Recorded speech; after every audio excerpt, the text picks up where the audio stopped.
Halo kelas, selamat bertemu lagi di mata kuliah Sistem Operasi. Semoga teman-teman semuanya dalam keadaan sehat. Baik, kelas, di pertemuan kali ini, materi yang akan saya sampaikan adalah masih lanjutan dari teknik penjadwalan proses, yang merupakan lanjutan dari materi pertemuan sebelumnya. Nah, di pertemuan kali ini, kita akan membahas lanjutannya, yaitu yang pertama adalah tentang penjadwalan proses dengan penjadwalan yang disebut FIFO, ya, Phase in Phase out, ya, yang merupakan penjadwalan sederhana di mana setiap proses diberi jadwal eksekusi berdasarkan urutan waktu kedatangan, ya. Kalau di pertemuan sebelumnya saya menyebut bahwa si memori utama akan mengurutkan setiap proses yang masuk ke memori utama, yaitu berdasarkan sumber daya atau berdasarkan besarnya sumber daya yang dimiliki setiap proses. Nah, kali ini kita akan bahas bahwa ada proses yang akan dieksekusi oleh prosesor berdasarkan urutan atau waktu kedatangan si proses tersebut. Artinya, proses mana yang lebih datang duluan, maka ketika dia sudah mendapatkan jatah eksekusi atau proses, maka dialah yang akan dieksekusi pertama kali sampai selesai prosesnya. Nah, algoritma ini dapat menyebabkan, ya, ada kelemahannya, ya. Kelemahannya adalah bahwa algoritma ini akan menyebabkan adanya job yang pendek, ya. Yang pendek yang di belakang sebuah proses yang memiliki job yang panjang atau sumber daya yang besar harus menunggu selesainya job yang panjang atau job yang berada di antrian terdepan. Meskipun job panjang tadi itu mungkin saja adalah job-job yang sebenarnya kurang penting. Ya. Seperti contoh misalnya di satu waktu, ketika misalnya katakan ini adalah kita ingin memulai sebuah aktivitas di mana kita ingin mencetak sebuah dokumen. Namun ketika ingin membuka dokumen ini, kita terlebih dahulu membuka misalnya aplikasi lain, ya. Misalnya ingin mendengarkan sebuah lagu, lalu kita membuka aplikasi pemutar lagu lebih dahulu. Meskipun tadi tujuan utamanya adalah ingin mencetak dokumen, ya. Namun karena kita membuka aplikasi pemutar lagu tadi lebih dahulu, maka berdasarkan penjadwalan proses Phase in Phase out FIFO, maka dialah yang akan dihulukan oleh prosesor untuk dikerjakan daripada aplikasi yang kita akan gunakan, yaitu untuk mencetak dokumen. Nah, masalahnya kalau misalnya aplikasi pemutar lagu tadi ternyata sedang crash, ya, atau sedang ada masalah, maka meskipun proses yang akan kita lakukan tadi untuk mencetak dokumen itu jauh lebih kecil waktu proses yang dimilikinya atau sumber daya yang dimilikinya daripada aplikasi pemutar lagu tadi, tetapi dengan penjadwalan FIFO ini, maka proses untuk mencetak dokumen itu harus menunggu dulu eksekusi atau jatah eksekusi yang akan diberikan kepada pembukaan aplikasi pemutar lagu tadi. Nah, itulah kelemahan dari penjadwalan untuk FIFO ini. Artinya, FIFO ini akan memberikan respon time yang buruk pada setiap proses. Atau dengan kata lain, penjadwalan proses FIFO ini disebut juga merupakan penjadwalan tidak berprioritas. Nah, ini sebagai contoh, ya. Sebagai contoh, ada 4 proses, ya. Yaitu proses pertama itu ada P1, P2, P3, dan proses keempat yaitu P4 yang sedang menunggu jadwal dengan prediksi burst time, yaitu atau waktu eksekusinya P1 10 detik, P2 3 detik, P3 5 detik, dan P4-nya 4 detik. Nah, diasumsikan keempat proses ini masuk pada saat yang hampir bersamaan, ya, atau katakanlah di detik 0. Maka kita urutkanlah dia di tabel ini mulai P1, P2, P3, 4, di mana masing-masing memiliki burst time atau waktu eksekusinya 10 detik, 3, 5, dan 4. Nah, kalau berdasarkan sumber daya, maka kalau kita melihat tabel ini, maka proses kedua lah yang memiliki sumber daya lebih kecil dibanding proses-proses lain, ya. Terlebih dengan proses yang pertama ini, yaitu yang memiliki waktu eksekusinya adalah 10 detik. Namun dengan penjadwalan proses FIFO, bukan 3 detik atau bukan P2 ini yang akan dikerjakan duluan oleh si prosesor, tetapi akan mengeksekusi P1 terlebih dahulu, meskipun sumber dayanya jauh lebih besar daripada P2. Kenapa?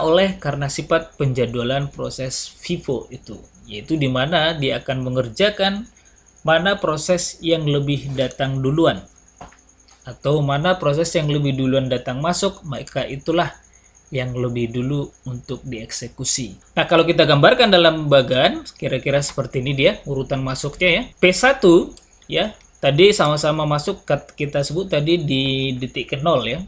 P1 itu memiliki burst time atau waktu eksekusi 10 detik, maka dia berada di garis seperti ini ya.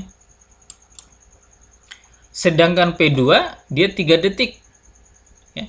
Tetapi meskipun dia 3 detik, kalau menghitung waktu eksekusinya, dia menjadi bertambah, yaitu menghitung waktu eksekusi dari P1 ditambah waktu eksekusi dia, yaitu si P2. Maka burst time-nya si P2 ini menjadi 13. Demikian juga yang P3 ya. Meskipun dia burst time-nya 5, tetapi oleh karena sifat FIFO, maka burst time itu berubah menjadi 10, 3 tambah 5, dia menjadi 18 nih ya. Jadi berubah menjadi 10 ditambah 3 tambah 5. Nah, demikian juga halnya dengan P4 ya. Kalau kita melihat di tabel ini, si P4 ini memiliki burst time-nya itu 4. Waktu eksekusinya 4 detik. Namun dengan sifat penjadwalan proses FIFO, maka P4 ini menjadi 10 ditambah 3 tambah 5 tambah 4. Maka menjadi 22. Inilah waktu proses yang akan dimiliki masing-masing proses kalau kita menghitung berdasarkan penjadwalan proses FIFO. Nah, bagaimana seandainya kalau misalnya FIFO ini kita abaikan? Kita menganggap seperti yang sudah saya sampaikan di awal, prosesor mengeksekusi proses yang memiliki sumber daya terkecil. Nah, kalau kita melihat di sini, kalau kita urutkan, maka harusnya urutannya itu adalah P2, kemudian P4 ya, P4, kemudian P3, kemudian P1. Nah, artinya urutannya harusnya menjadi 3, 4, 5, 10. Nah, sekarang apa bedanya nanti kalau kita lihat ya penghitungnya, kita hitung. Kalau dengan FIFO, maka kita bisa menghitung rata-rata untuk waktu waktu tunggunya itu adalah menjadi P1 tadi 0 ya, 0 tambah 2 P2 10, kemudian tambah 3 13, kemudian tambah 5 menjadi 18 ya. Artinya kalau kita menghitung ya, menghitung semua waktu tunggu, yaitu burst time dari P1 ditambah burst time P2 ditambah burst time proses 3 ditambah burst time proses keempat, kemudian dibagi 4, maka kita mendapatkan nilai rata-rata dari waktu tunggu proses yang masuk P1 hingga P4 itu menjadi 0, 10 tambah 13 tambah 18 dibagi 4, yaitu 10,25. Inilah waktu tunggu dari si proses tadi kalau kita menghitung berdasarkan FIFO ya, karena dia akan mengerjakan proses di mana proses yang pertama datang yang dieksekusi lebih dulu. Nah, sekarang bagaimana kalau kita balik ya, FIFO-nya ini kita abaikan, kemudian kita mengurutkan waktu eksekusi dari si proses ini, yaitu berdasarkan besarnya sumber daya yang dimiliki. Nah, kalau berdasarkan sumber daya yang dimiliki, maka kebalik tadi ya, ini saya gambarkan tadi, dia harusnya menjadi P1, kemudian P4, maksudnya P2, kemudian P4, lalu P3, kemudian baru P1. Maka urutannya harusnya menjadi 3, 4, 5, 10. Ya. Nah, sekarang kalau kita hitung, lihat perbedaannya ya teman-teman. Kalau tadi dengan FIFO, maka waktu timingnya, waktu tunggunya itu 10 detik ya. Nah, sekarang kalau kita merubah berdasarkan sumber daya terkecil yang dikerjakan oleh profesor, maka dia menjadi seperti ini ya. P2, P4, P3, P1. Inilah urutan setelah kita menyusun dengan mengabaikan prinsip FIFO. Maka kalau kita urutkan bus time-nya ini menjadi 0, 3 ya. 3 tadi untuk si P2. Kemudian P4-nya 4 ditambah 3 berarti menjadi 7. P3-nya 5 berarti 5 ditambah 7 menjadi 12. P1-nya 10 tambah 12 menjadi 22. Nah, kalau kita menghitung berdasarkan FIFO tadi, waktu rata-rata tunggunya itu 10,25. Nah, sekarang bagaimana kalau perbedaan kalau misalnya kita menghitung dengan mengabaikan prinsip FIFO, tapi mengurutkan berdasarkan sumber daya terkecil dari setiap proses, maka akan terlihat rata-ratanya akan berubah, teman-teman. Nah, ini dia waktu tunggu yang dimiliki tadi, bahwa rata-rata waktu untuk proses yang kita urutkan dengan mengabaikan prinsip FIFO tadi adalah, nah dari diagram ini, dari bagian ini bisa lihat ya, bahwa P1 itu akan dimulai waktu eksekusinya itu pada detik ke-12, sedangkan P3 ke-7, P4-nya ke-3, sedangkan P2 dari 0. Maka rata-ratanya adalah rata-rata waktu tunggunya adalah 0 ditambah 3 ditambah 7 ditambah 12 dibagi 4 ya, 4 karena 4 proses ya. Maka kalau kita hitung menjadi ini dia 12 ya, 0 tambah 3 tambah 7 tambah 12 ya, 12 0 7 3 dibagi 4. Nah, kalau dihitung, setelah dihitung, maka waktu tunggunya itu menjadi 5,5 ya. Akan kelihatan perbedaannya, teman-teman, di mana perbedaannya ini sangat jauh sekali ya. Terlihat jauh sekali. Kalau tadi dia berdasarkan FIFO itu 10,25, tapi ketika kita mengabaikan prinsip FIFO dengan mengutamakan sumber daya terkecil, maka dia hanya 5,5. Itu yang tadi yang sebut ya. Itu tadi disebut, kenapa disebutkan bahwa FIFO itu akan memberikan respon time yang buruk nih ya. Respon time yang buruk berdasarkan apa kita menyimpulkannya? Yaitu tadi ya, terlihat sudah di contoh ini, kalau menggunakan FIFO tadi dia menggunakan waktu tunggu 10,25 ya, sedangkan ketika kita mengabaikan prinsip FIFO-nya dengan mengurutkan proses berdasarkan kecilnya sumber daya setiap proses, maka dia hanya 5,5. Artinya sangat jauh ya perbandingannya. Itulah sebutnya tadi kenapa disebut bahwa FIFO itu akan mengakibatkan waktu tunggu atau waktu respon yang sangat buruk. Nah, dari dua contoh di atas, maka kasus kedua lebih baik dari kasus pertama. Betul ya. Kenapa lebih baik? Ini tadi ya, karena waktu tunggunya akan lebih kecil ya. Oleh karena pengaruh kedatangan di samping itu, FCFS mempunyai kelemahan yaitu convoy effect, di mana seandainya ada sebuah proses yang kecil tetapi dia mengantri dengan proses yang membutuhkan waktu yang lama di depannya, itu akan mengakibatkan proses tersebut akan lama dieksekusi ya. Nah, penjadwalan FCFS algoritma adalah non-preemptive ya. Ketika CPU telah dialokasikan untuk sebuah proses tetap menahan CPU sampai selesai. Meskipun tadi kita sebut bahwa prosesnya itu proses yang sebenarnya tidak terlalu penting ya. Nah, FCFS algoritma jelas merupakan masalah bagi sistem time sharing ya, karena dia akan membutuhkan waktu tunggu yang sangat lama, di mana sangat penting untuk user mendapatkan pembagian CPU pada regular interval. Itu akan menjadi bencana untuk mengizinkan satu proses pada CPU untuk waktu yang tidak terbatas. Itu tadi, kalau seandainya waktu proses yang di awal tadi itu ternyata tidak terlalu penting, tetapi oleh karena ada crash system misalnya, dia akan menunggu proses yang di belakangnya, meskipun proses yang di belakang tadi memiliki sumber daya yang sangat kecil. Nah, yang berikutnya adalah prinsip shortest job first atau SJF ya.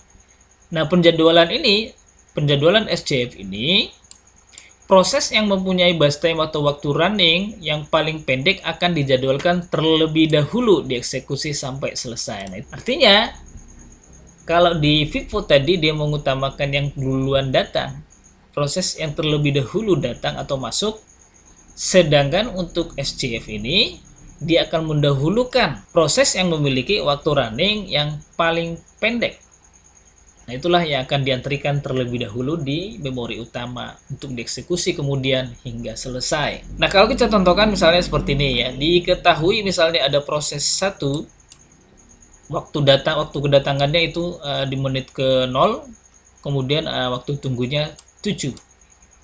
Proses 2, waktu kedatangannya di menit kedua, waktu tunggunya 4. Proses ketiga, waktu kedatangannya 4, sedangkan waktu tunggunya 1.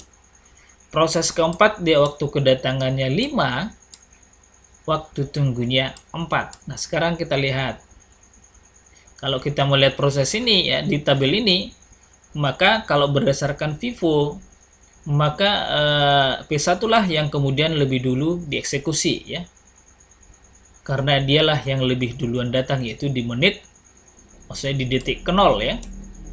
Sedangkan yang terakhir akan dieksekusi adalah P4 karena kedatangannya adalah di detik ke-5. Namun tadi disebut bahwa dalam JSJF ini bukan yang duluan datang yang dieksekusi lebih dulu, tetapi yang memiliki waktu running yang lebih pendek. Nah, kalau kita melihat di sini, yang mana yang memiliki waktu lebih pendek? Nah, kalau kita melihat yang terpendek adalah P3. Namun meskipun dia waktu terpendek waktu runningnya, waktu kedatangannya lebih duluan yang P1.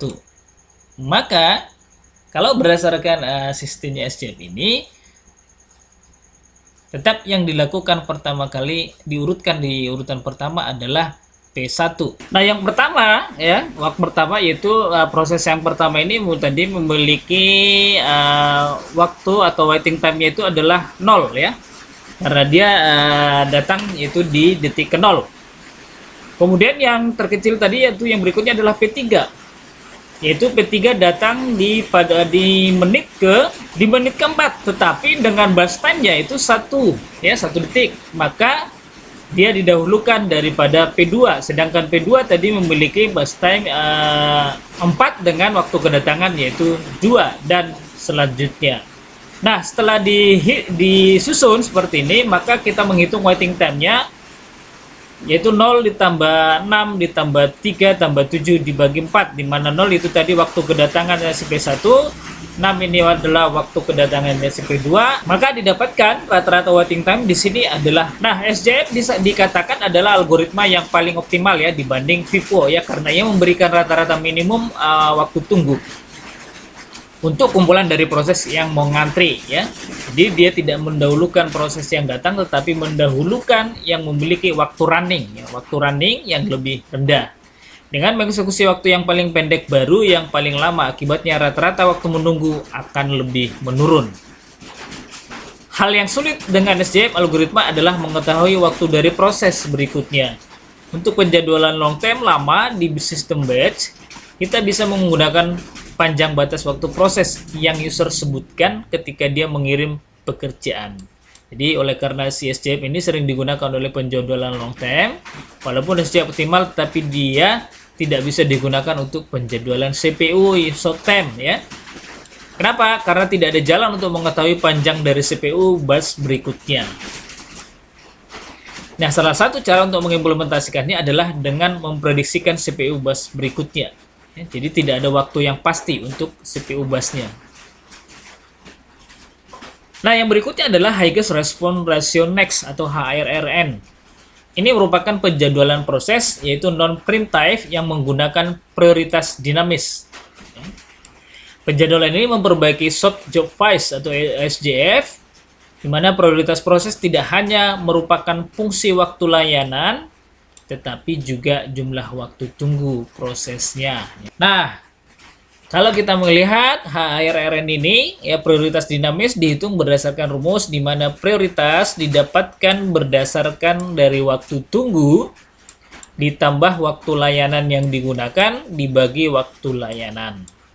Nah, dari rumusnya terlihat bahwa proses yang memiliki waktu eksekusi terpendek, kalau tadi SJF itu waktu running ya, kalau ini adalah waktu eksekusi terpendek, memiliki prioritas tertinggi ya, Begitu juga untuk proses yang telah menunggu lebih lama.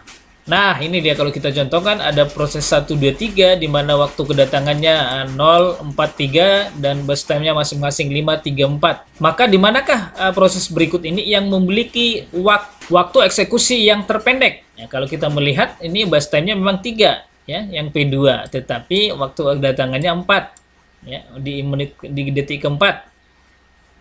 Kalau yang ketiga juga 4 ya, lebih rendah dari P1. Namun waktu kedatangannya dia di detik ketiga. Artinya kita melihat bahwa dari proses ketiga proses ini maka yang memiliki waktu proses terpendek adalah atau waktu eksekusi terpendek adalah P1 ya. Di mana dia memiliki burst time 5 tetapi dia waktu kedatangannya di detik ke-0 ya. Maka kalau kita hitung dari 3 proses ini, maka inilah yang memiliki waktu eksekusi terpendek. Nah, ini dia ya.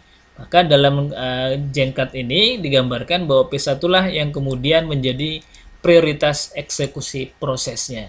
Nah, yang berikutnya adalah menggunakan penjadwalan round robin atau RR ya. Penjadwalan ini adalah di mana proses disela oleh sistem operasi berdasarkan lama waktu berjalannya proses.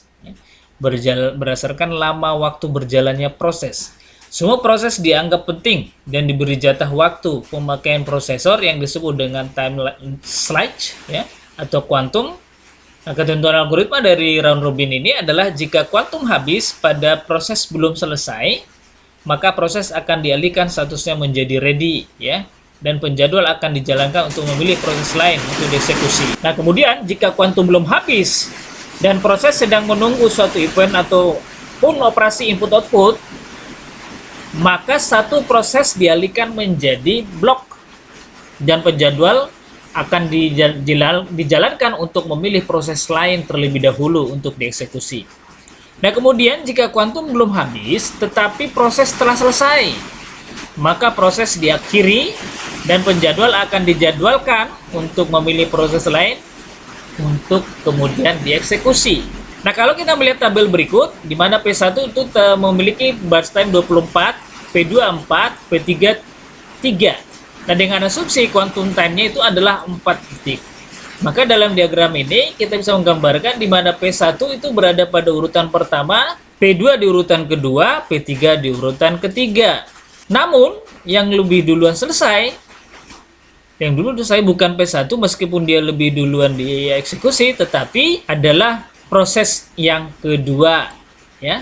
Dilanjutkan proses ketiga baru proses pertama ya. Oleh karena tadi disebut bahwa proses disela oleh sistem operasi berdasarkan lama waktu berjalannya proses nih. Nah, apa permasalahan yang terjadi pada penjadwalan ini ya? Apabila quantum time-nya terlalu besar, maka akan mengakibatkan waktu tanggap yang besar pula dan turnaround time-nya menjadi rendah. Apabila quantum time terlalu kecil, maka akan mengakibatkan peralihan proses yang terlalu banyak sehingga menurunkan efisiensi prosesor. Nah, itu ya yang disebutkan di sebelumnya bahwa akan ada proses-proses yang kemudian itu tidak terlalu penting yang kemudian mengakibatkan seringnya terjadi peralihan proses ya, peralihan proses yang mengakibatkan waktu kerjanya si prosesor itu menjadi banyak yang terbuang ya, tidak mengerjakan tugas tetapi hanya melewati proses peralihan proses. Nah, yang berikutnya adalah multi-level feedback queue ya. Multi-level feedback queue atau MFQ, di mana pada penjadwalan ini menggunakan sejumlah antrian dengan prioritas dengan quantum time yang berbeda. Misalnya antrian dengan prioritas tertinggi memiliki kuantum 8 misalnya. Sedangkan antrian dengan prioritas berikutnya memiliki kuantum 16 dan seterusnya. Maka suatu proses baru selalu dimasukkan pada antrian berprioritas tinggi. Nah, jika dalam satu kuantum proses tersebut belum selesai, maka proses yang bersangkutan akan dipindahkan ke antrian berikutnya. Ya. Lalu akan memproses sebuah proses yang memiliki kuantum yang lebih besar lagi. Ya. Nah, jika pada antrian berprioritas lebih tinggi masih terdapat proses atau belum selesai, maka penjadwalan akan memilih proses tersebut terlebih dahulu sampai semuanya selesai atau bahkan dipindahkan ke level bawahnya. Nah, keuntungan algoritma ini tentu ada, yaitu proses yang pendek ataupun proses yang baru tidak perlu menunggu proses panjang, ya. Karena akan proses pendek itu akan dikerjakan lebih dahulu, ya. Meskipun proses yang panjang tadi itu sedang berjalan, dia tidak akan menunggu itu sampai selesai. Nah, proses baru akan segera dieksekusi, dan jika waktu eksekusinya pendek, maka proses tersebut akan selesai dalam satu kuantum, ya. Algoritma ini cenderung memberikan nilai respon time yang baik serta rata-rata waiting time-nya sangat kecil. Nah, yang berikutnya adalah penjadwalan priority scheduling, ya, di mana setiap proses diberikan nilai prioritas. Nilai prioritas proses ini dapat bersifat statis maupun dinamis, berubah terus dari waktu ke waktu. Proses dengan prioritas yang lebih tinggi akan dijadwalkan lebih dahulu. Oke. Jika ada proses baru masuk dengan prioritas lebih tinggi dari proses yang sedang dilaksanakan atau sedang berjalan, maka akan jadi preemption dan prosesor akan dialihkan ke proses yang baru tersebut.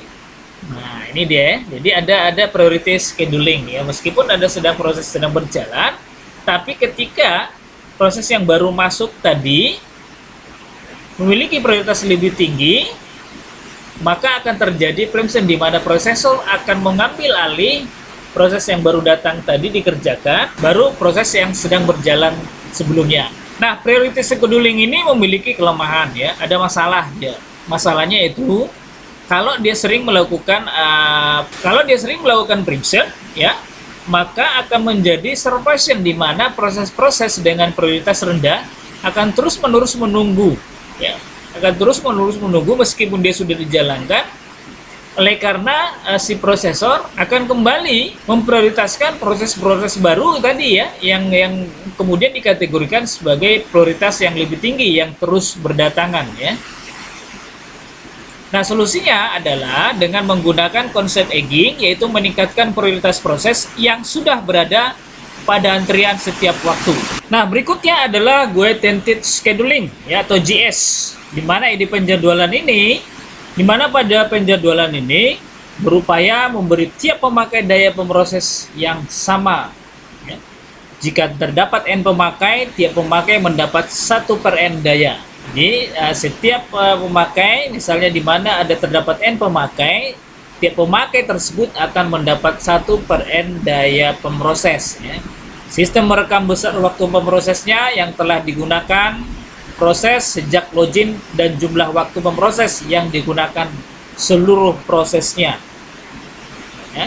Karena jumlah waktu memproses tiap pemakai dapat diketahui, tentu dapat dihitung rasio antara waktu pemroses yang sesungguhnya harus diperoleh, yaitu 1/n tadi, dan waktu memproses yang telah diperuntukkan untuk proses tersebut. Oke, nah demikian, ya, teman-teman, tadi berbagai jenis kategori penjadwalan proses, ya, atau prinsip penjadwalan proses. Oke, kelas sistem operasi dari berbagai macam prinsip proses tadi, penjadwalan proses tadi, itulah jenis-jenis penjadwalan proses yang terdapat pada sistem operasi. Oke, teman-teman, jika ada yang ingin ditanyakan silakan disampaikan di kolom diskusi untuk di pertemuan kali ini. Sampai di sini dulu materi pertemuan kita. Terima kasih sudah mengikuti perkuliahan di pertemuan kali ini. Sampai bertemu di pertemuan berikutnya dan salam sehat.